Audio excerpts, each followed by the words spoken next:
Shut up and sit down.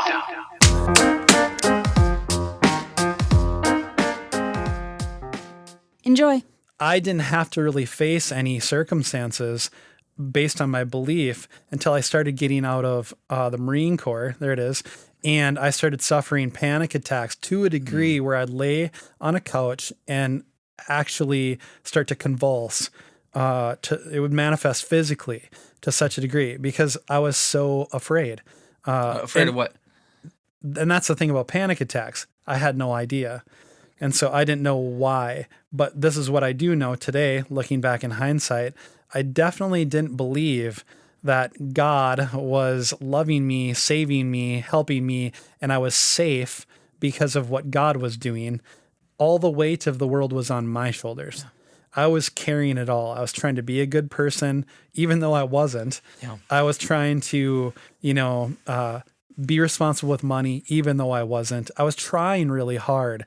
But I also was trying to understand what the right thing to do is.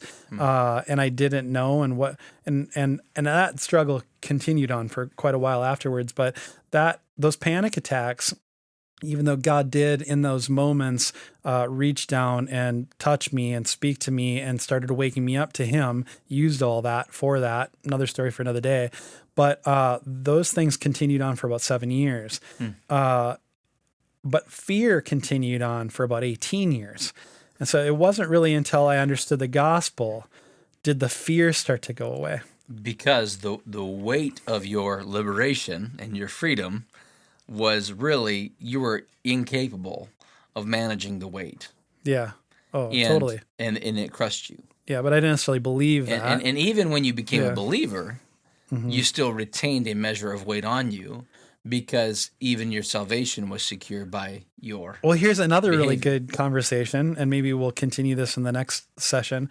But the belief in what? So I became a believer, but really I was a believer in the knowledge of God, and I got touched by God. And so there was this experience. And so based on that experience, I started reading the scriptures and I started looking to God, but the weight was very on me still to have a relationship with God, where the gospel says something different, but I didn't understand that at that time. And so I became very fluent in the scriptures like the Pharisees, but I didn't actually believe in the God who wrote them or who was behind them.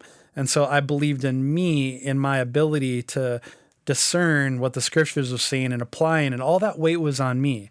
So now, not only do I have life to contend with, now I have this religious experience and this behavioral expectation laid upon me that was ridiculously heavy. And it was ridiculously heavy. I was a very big part of a lot of churches, local churches, and that weight wasn't being lifted off of me. It was actually being heaped on me in a lot of ways. And now I'm not putting that blame on any person, but again, it comes back to why were they doing that? Because they didn't believe that the weight wasn't on them. It was on Jesus. They thought the weight was on them. And so they were trying to behave, trying to fix my behavior. It was a freaking mess. Yeah, and can we take a quick time out there? Because Feeling provoked, angered, encouraged, inspired by what you heard? Don't keep it to yourself. Comment below. Put your supportive beliefs into action by clicking all the clicky stuff. Lastly, gather with those around you and remind one another what Jesus has done, is doing, and will do.